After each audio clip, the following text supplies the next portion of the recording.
Bonjour et bienvenue dans notre émission Nous Entrepreneurs. Je suis Eliane Hippo, je suis business coach à Paris et aujourd'hui j'ai l'énorme, l'immense, l'incommensurable plaisir de recevoir Geoffrey Costil, cofondateur de la société PopMe. Est-ce que je l'ai bien prononcé, Geoffrey? Exactement, c'est PopMe. Il n'y a même pas besoin de prononcer le i à la fin. PopMe, ça le fait très bien. PopMe. Merci. Alors, est-ce que tu peux nous parler un petit peu, s'il te plaît, de ton parcours entrepreneurial et puis te présenter peut-être pour nos auditeurs? Oui, alors du coup, moi je suis Geoffrey Costi, j'ai 34 ans. Mon parcours entrepreneurial, il a commencé, on va dire, pas assez tôt, mais j'ai fait un lycée sur lequel j'ai pas forcément très bien réussi ma scolarité parce que je me suis pas mal cherché, je savais pas trop quoi faire. J'ai eu la chance de faire du handball à haut niveau et du coup, ça m'a un peu drivé un peu plus loin que mon cercle d'amis proches que j'avais quand j'étais vers Cergy. Je suis du coup allé à la faculté de d'Orsay. Donc, j'ai un peu coupé les ponts avec mes collègues de là-bas. Et arrivé à la faculté, j'étais un peu tout seul et donc il fallait que je me reprenne en main. Enfin, j'avais rien d'autre à faire que d'aller en cours et de travailler. Donc, je me suis un peu mis à bosser. Et de là, j'ai fait un parcours qui s'appelle le magistère, qui est en fait, ils prennent les X meilleurs de la première année de faculté de biologie et derrière, ils les mettent ensemble pendant 4 ans et on fait un parcours qui est un peu spécial, qui ressemble plus à une prépa où on a des cours du soir, des cours, beaucoup d'oral, etc. Donc, en partenariat avec plusieurs écoles, donc on avait la faculté d'Orsay, qui est maintenant Paris-Saclay, on avait AgroParisTech, qui est une école d'agronomie, et on avait l'école normale supérieure de Cachan. Donc tout ça, ça faisait pas mal d'étudiants. Et en fait, eux m'ont poussé un peu vers le haut, ce qui était vraiment positif pour moi. Et derrière, j'ai eu un cours à l'introduction à l'entrepreneuriat. C'est ce qui m'a donné un petit peu envie d'entreprendre. Et j'ai tout de suite lancé ma première boîte à la sortie de mes études, D'accord. qui s'appelait PostMe à l'époque, était à propos de triporteur, de prise de photos. Et on commençait à intégrer le contenu 3D dans notre solution. Et c'est de là où j'ai vu qu'il y avait un vrai engouement en 2017-2018 sur ce sujet-là. Et donc, derrière, j'ai échangé avec mes anciens associés en leur disant, voilà, moi, j'ai envie de quitter l'aventure PostMe.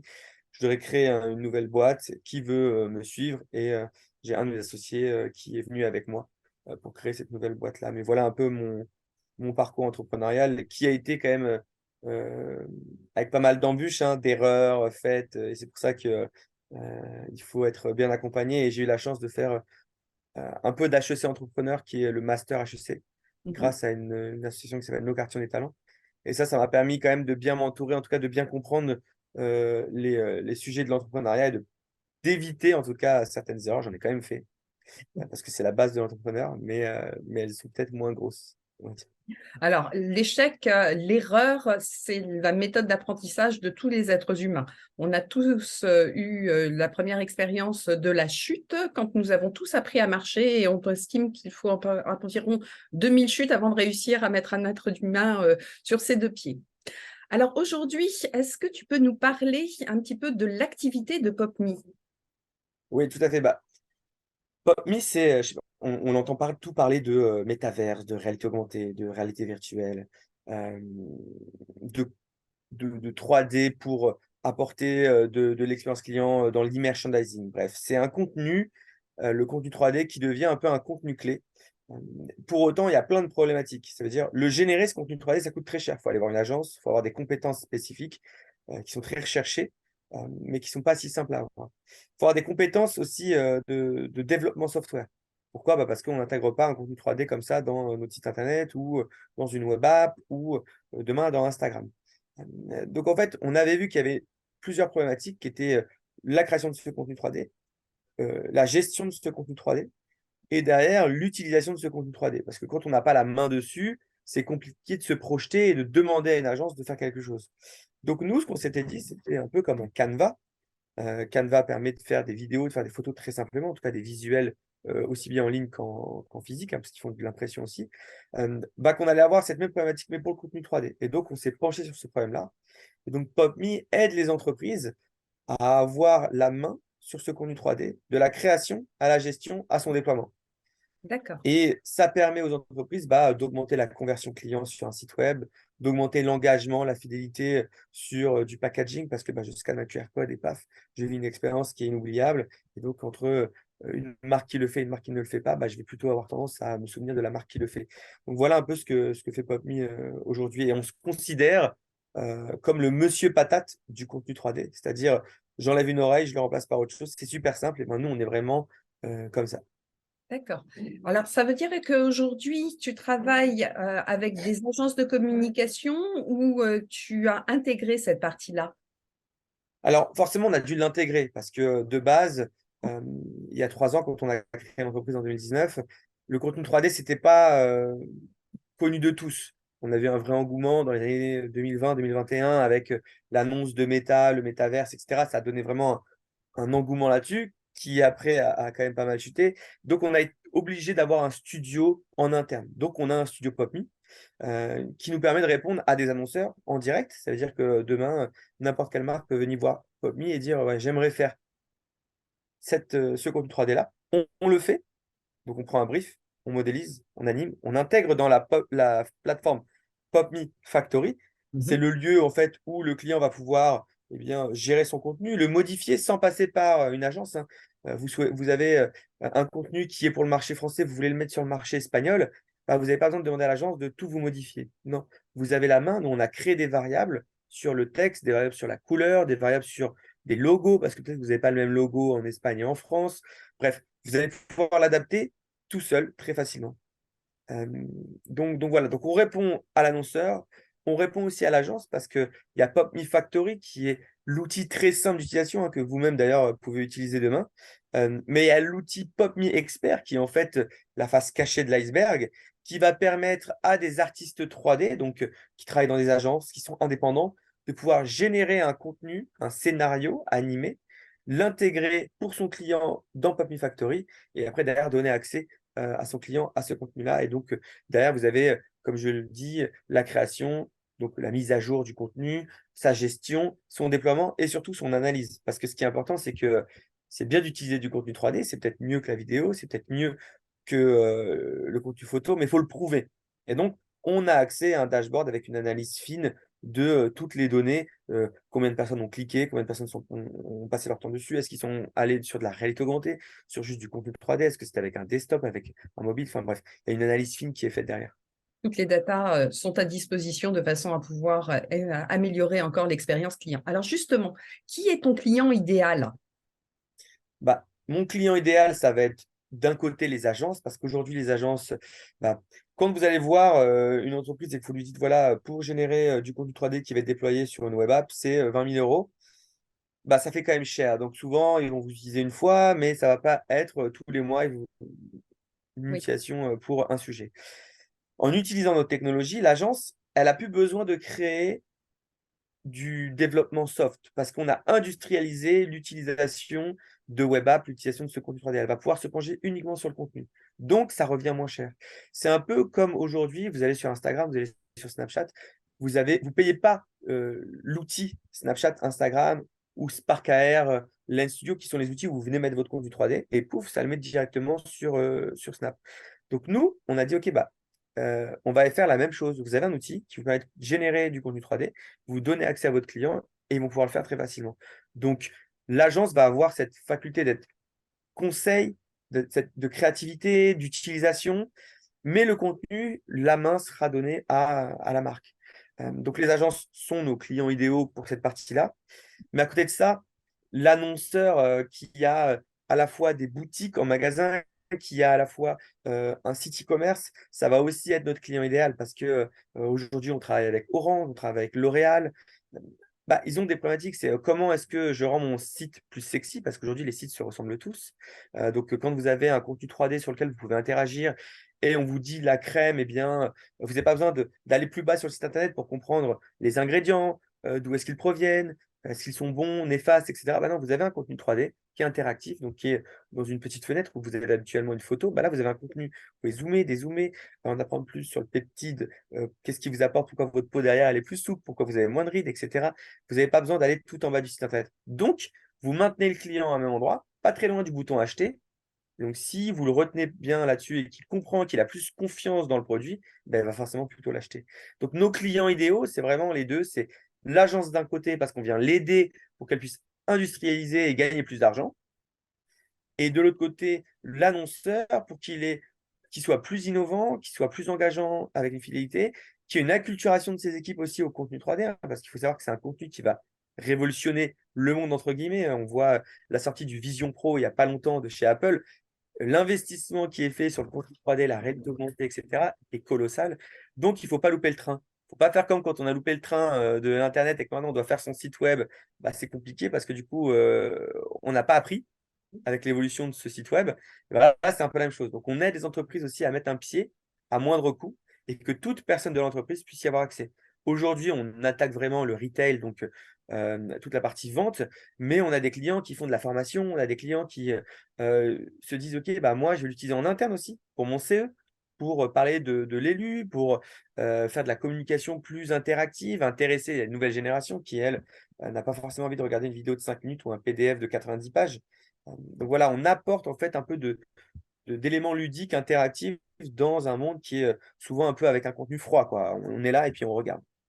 Et je crois que tu as d'ailleurs un certain nombre de données et pour analyser les performances qui ont été faites avec des moyennes. Est-ce que tu peux nous en dire un petit peu plus? Bah, oui, on a forcément des moyennes. Alors, le faire sur un client précis, non, parce qu'on ne peut Bien pas sûr. forcément. Mais ce qui est intéressant aujourd'hui, c'est que le contenu 3D a cette force, c'est que quand vous regardez une vidéo, vous allez être peut-être 5 secondes dessus. Et puis après, vous allez passer à autre chose, vous allez faire deux choses à la fois parce que vous avez votre téléphone dans la main. Et donc, sur le téléphone, vous parlez à votre ami. Puis en même temps, vous regardez la vidéo. Donc, en fait, vous catchez quoi, deux mots, trois mots. Quand vous êtes sur du contenu 3D, c'est vous qui devez interagir avec. Vous devez cliquer, vous devez tourner autour, etc. Donc, vous ne pouvez pas faire 15 000 choses avec. Donc, l'attention, elle est meilleure. Le Oui. temps passé, il est meilleur aussi. On voit en moyenne 1 minute 30 de temps passé sur un contenu 3D. Même juste une bouteille d'eau simple. Là où une vidéo, c'est 4-5 secondes. On voit un coup par mille énorme. Oui, mais en fait, les gens restent 3 secondes dessus, même pas. C'est juste qu'ils veulent cliquer sur le bouton ignorer quand ils regardent la vidéo. Donc, on se rend compte que ça, c'est un impact super intéressant. Et sur la conversion, on augmente énormément. Le panier moyen, c'est entre 20 et 40% augmenté. Ça veut dire que dès que vous mettez du contenu 3D, bah forcément, vous comprenez mieux le produit, donc vous avez envie de l'acheter. À côté de ça, si vous comprenez bien le produit, bah, il y aura moins de retours produits. Parce qu'on a aussi cette mode aujourd'hui, si OK, je commande tout, j'achète tout, je vois à la maison comment ça fait sur moi. Bah, là, on comprend mieux, donc peut-être qu'on aura moins ce côté de retour. Et effectivement, on a un retour qui diminue de -5 à -35%. Alors attention, pourquoi 35%? Bah, quand vous prenez un canapé qui fait 2 mètres, mais que vous avez mal géré chez vous, bah, en fait, vous le renvoyez tout de suite. Une Oui, paire de forcément. chaussures, c'est la taille. Donc, il y a des choses où on va pouvoir travailler dessus et avoir un impact bien meilleur. Quand il y a des produits où il y a moins ces côtés de prise de place, etc., bon, bah, on est plus sur du 5%. Mais malgré tout, on a mieux compris le produit, donc on est moins surpris quand on ouvre le paquet ou on est agréablement surpris parce que bah, c'est exactement à quoi ça ressemblait. Donc voilà, donc il y a vraiment des chiffres qui sont super intéressants, aussi bien en e-commerce qu'en temps passé, qu'en conversion en magasin. Et quand on parle un peu de formation ou autre, bah, le contenu 3D, et je pense que ça, on l'a vu quand on était petit. Moi, je me rappelle, alors, ma génération en tout cas, quand on apprenait les maths, c'était avec pic-billes et c'était des petites billes. Quand on prenait deux petites billes, plus deux petites billes, ça faisait quatre petites billes. On les rassemblait. Et donc, la 3D, c'est notre vie de tous les jours. Donc, on apprend beaucoup plus vite avec de la 3D. Donc, l'impact dans une publicité, l'impact dans tout est beaucoup plus fort quand vous avez un contenu 3D avec lequel vous pouvez jouer et interagir avec qu'une photo ou une vidéo. Alors, ce sont des données extraordinaires. Est-ce que vous êtes exclusif chez PopMe sur votre secteur d'activité ou est-ce que vous avez des concurrents? Ah, forcément, quand il y a un secteur qui est en pleine croissance, oui, on a des concurrents. Aujourd'hui, il y en a plein, hein. Bah, Spark AR, Lens Studio pourraient, entre guillemets, être des concurrents parce que bah, c'est une autre façon de faire vivre un contenu 3D. Nous, par exemple, pour pallier à ça, on va faire des intégrations dans ces logiciels-là pour que vous soyez dans PopMe, vous, vous dirigez votre asset et derrière, vous le déployez sur Instagram, sur Snapchat. De l'autre côté, les agences sont un petit peu concurrents de nous parce que si elles ne nous utilisent pas, elles vont vendre peut-être plus cher, mais elles vont tout créer en interne et avoir des marges plus grosses. Mais à côté de ça, on peut aussi travailler parce qu'on est aussi un revenu complémentaire. Et après, sur le logiciel en tant que tel, le PopMe Factory, oui, il y a des concurrents, mais il n'y a pas de concurrent aujourd'hui qui est aussi simple que nous. Ça veut dire que dans notre concurrence, il y a des personnes qui ont répondu à un problème, moi je trouve qu'il est un peu dommage, c'est qu'ils ont voulu remplacer le logiciel des créateurs de contenu 3D. Quand vous avez un créateur de contenu 3D, pardon, il a été formé sur un logiciel. Il sait très bien le faire. Il n'a pas besoin de quelque chose qui est un peu plus simple, mais limitant du coup. Et en plus, je dois me reformer dessus. Nous, ce qu'on dit, on dit, bah non, nous, ces concurrents-là, on ne les considère pas trop. Par contre, vous, créateurs de contenu 3D, créez avec tous vos logiciels habituels, téléchargez-le avec le bon format de fichier et après, mettez-le dans PopMe Factory. Donc ça, on s'est dit qu'on allait moins être concurrent avec eux. Donc on est quand même concurrent avec ces personnes-là, mais on est beaucoup plus simple. Et derrière, toute personne sans formation spécifique, donc aucune compétence technique, aucune compétence, même pas besoin d'inspiration à proprement parler, parce qu'on a une librairie de scénarios déjà préfaits. Quand on travaille avec un groupe comme Orange, comme L'Oréal, on va travailler avec l'équipe marketing qui est, elle, très créative sur des scénarios pour le groupe. On les définit. Ces scénarios, ils sont après disponibles dans la PopMe Factory. Et derrière, n'importe quelle personne sur n'importe quel marché peut venir se dire, OK, bah, très bien, moi j'ai une boutique, je veux ce scénario qui a été fait par le groupe, tac, je le prends et je l'utilise sur mon marché, qui est le marché peut-être polonais. Et ça, c'est possible, il n'y a même pas besoin de formation. Pour aller plus loin, ma maman qui a une 68, les 68 arts, comme on les appelle, donc pas ultra techno non plus, même si elle a vu la technologie évoluer, elle peut aller sur Puppy Factory aujourd'hui et elle me crée des petits messages qu'elle m'envoie. Donc c'est pour dire, c'est très très simple, aussi simple qu'un monsieur patate. Et on veut garder vraiment cette simplicité, parce qu'aujourd'hui, c'est ce qui fait notre différence réelle avec nos concurrents. Oui, il y a d'autres personnes qui font du contenu 3D.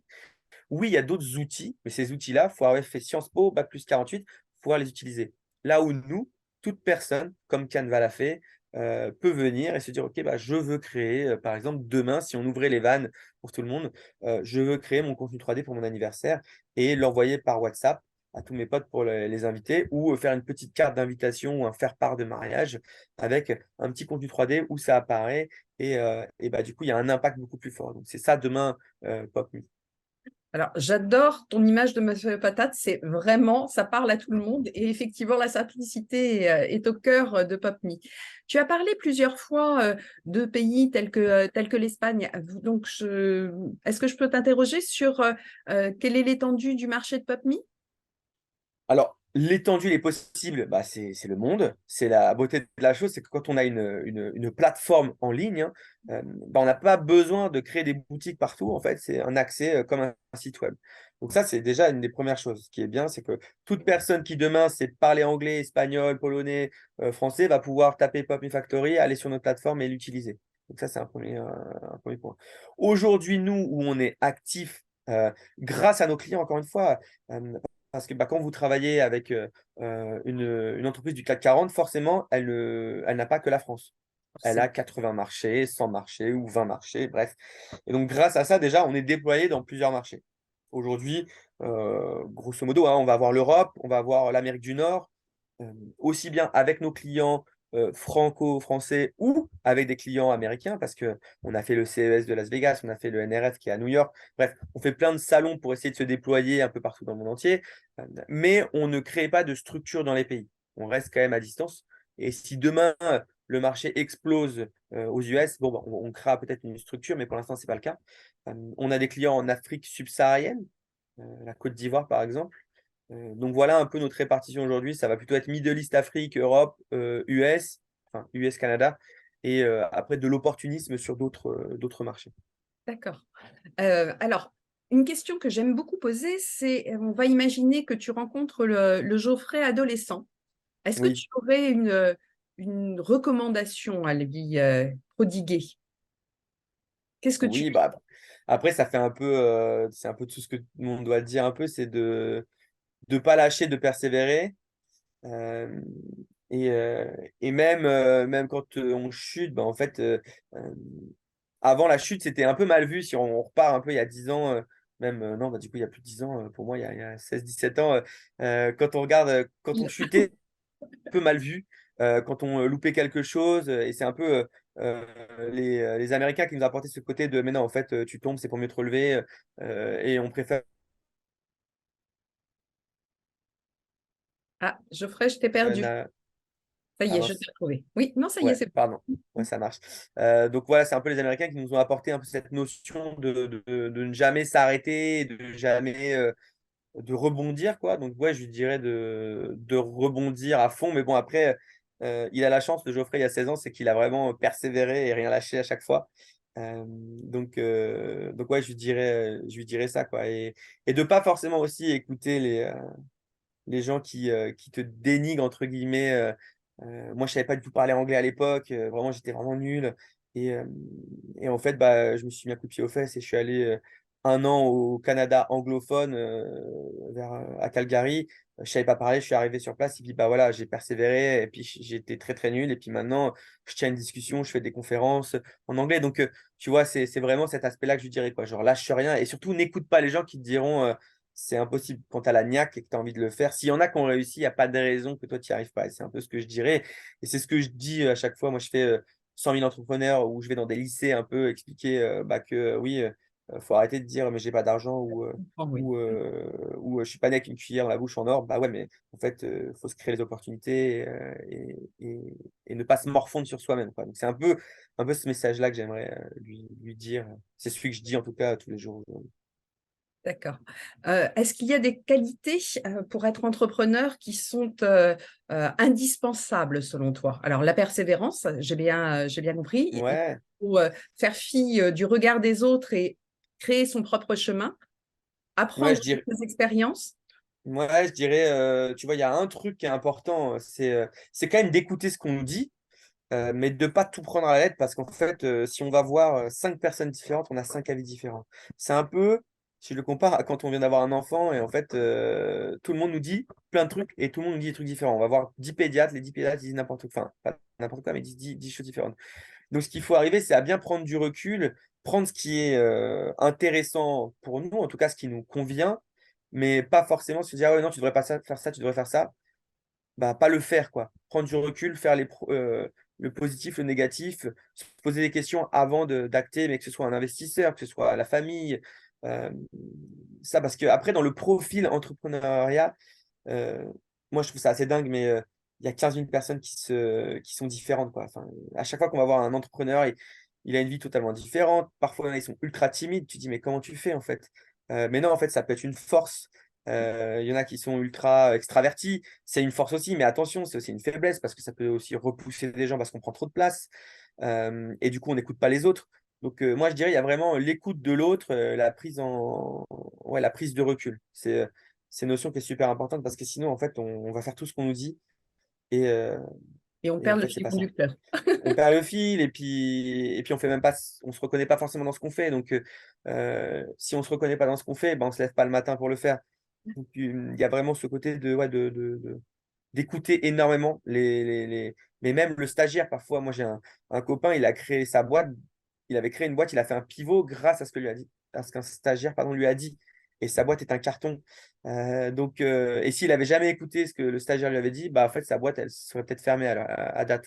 Euh, donc, il faut vraiment écouter tout le monde, prendre du recul, ouais, prendre tout ça et surtout ne pas faire le moins d'erreurs possible. Mais le recul, pour moi, est essentiel et l'écoute.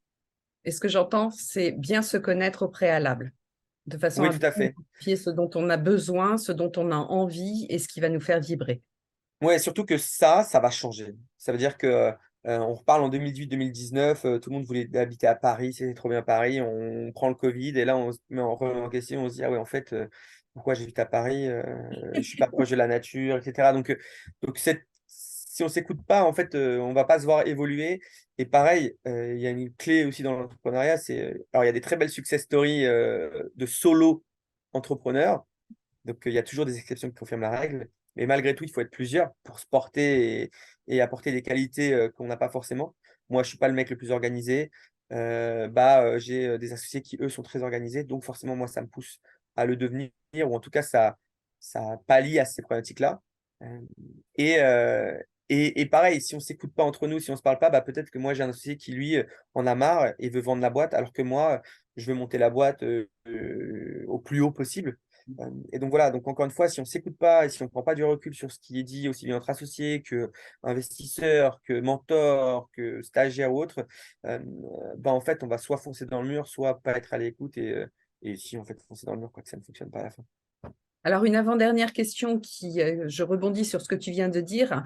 Pour constituer une équipe, il faut donc regarder quelles sont les complémentarités dont on a besoin. C'est cela? C'est comme ça que tu as constitué l'équipe? Alors, moi, je l'ai constitué à la fois par opportunisme et par compétence. Ça veut dire que j'étais dans une première boîte que j'avais créée, j'entendais super bien avec mon associé Kevin Collinet. Lui était très fort en marketing, en communication, en créativité, inspiration, etc. Là où moi, je suis pas forcément le meilleur.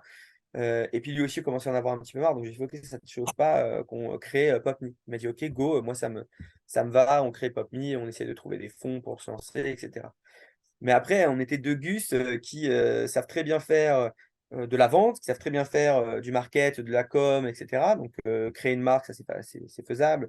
Mais on n'était pas du tout développeurs. Et on était en train de créer quelque chose qui nécessitait des développeurs, de la compétence en 3D, chose qu'on n'avait pas intrinsèquement. Donc, on allait chercher un CTO, donc un associé directeur technique sur cette partie-là. On a été chercher des premiers employés sur la partie 3D. Donc voilà, c'est clair que prendre 3 Geoffrey, c'est pas forcément la bonne solution parce qu'on a 3 personnes qui aiment beaucoup parler, qui ont plein d'idées, mais qui sont pas forcément ultra organisées. Donc ça fait pas une boîte, quoi. Par contre, prendre un Geoffrey qui a ses compétences, qui va pouvoir parler, faire une interview comme on fait aujourd'hui. Et de l'autre côté, on a un Kevin qui lui va être très fort dans l'orga, dans euh, pardon, la communication, le marketing, etc. Bah, c'est super parce qu'on a une personne qui sait bien vendre et qui est un peu foufou, on va dire, entre guillemets. On en a un autre qui est plus carré, qui a d'autres compétences. Et on a maintenant une personne qui est dans la technique. En fait, on a un socle qui est top. Et maintenant, il n'y a plus qu'à donner des compétences meilleures que nous sur de la vente. Donc, on a recruté un head of sales qui, lui, a toujours fait ça. Puis après, on a recruté un générateur de leads qui, lui, a toujours fait ça. Donc, oui, moi, je savais le faire à la base, mais ce n'est pas ma compétence où je suis expert là-dessus. Donc, après, on s'ajoute des compétences en recrutant des personnes. Mais ces personnes, quand on les recrute, si elles voient 3 personnes qui font la même chose, qui disent la même chose, c'est pas forcément un signe positif pour rentrer dans l'entreprise. Alors que maintenant, on a vraiment une entreprise qui est un peu organisée. Alors, on est une vingtaine, on n'est pas 200, mais on sent que ça commence à porter ses fruits. Les fondations sont là, les bases sont là, la vision est là. Alors, Tout la à fait. dernière question que j'aimerais te poser, Geoffrey, c'est est-ce qu'il y en a une que je ne t'ai pas posée, une question que je ne t'ai pas posée et que tu aurais aimé que je te pose? Alors, ça, c'est toujours compliqué de nous dire ça, parce que là, on est là un peu. Alors, attends, qu'est-ce que je peux te dire? Non,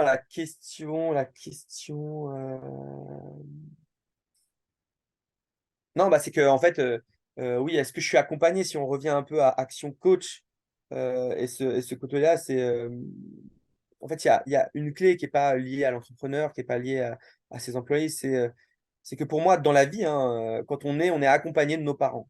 Oui. Et ça fait de nous les êtres humains qu'on est quand on a 17, 18 ans. Et là, on commence un peu à s'émanciper et avoir nos propres idées. Mais malgré tout, on est toujours l'image de nos parents, quoi qu'il arrive, même dans 10 ou 15 ans. Euh, donc en gros, c'est de dire qu'aujourd'hui, PopMe ne serait pas où il est si on n'avait pas été accompagné par des mentors. Et pour moi, la clé de la réussite de l'entrepreneur, c'est de se faire accompagner. Demain, si je veux lancer de la télécommunication, j'essaierai d'être accompagné par un Xavier Niel, par le PDG d'Orange ou une personne de chez Orange, de chez Bouygues. Euh, et ça, c'est super important parce qu'ils connaissent le marché, ils ont fait plein d'erreurs, et ils peuvent nous aider, nous soutenir. Et en plus, si demain j'ai besoin de lever des fonds ou autre, ils vont avoir des proches, etc. Donc, être accompagné, c'est vraiment, vraiment la clé. Donc, ouais, je dirais, je connais peu d'entrepreneurs qui ne sont pas accompagnés Eh et ben, qui ont écoute, réussi. je te remercie pour ce superbe témoignage et je ne peux être bien entendu que d'accord avec toi. Quand on est accompagné, ça permet d'éviter un certain nombre de choses trappes, d'aller plus vite et d'aller plus loin, de façon plus cohérente avec son projet initial. Ça marche. Merci beaucoup, Geoffrey, pour le temps que tu Merci à m'as toi. accordé. pour ce beau témoignage et ces conseils que tu as bien voulu partager avec nous. Je te souhaite une excellente journée. Chers auditeurs, je vous Merci. souhaite également une très bonne journée et nous mettrons bien entendu en dessous dans le commentaire et dans la présentation tous les liens pour pouvoir retrouver PopMe et Geoffrey. Bonne journée. Merci, bonne journée, au revoir. Au revoir.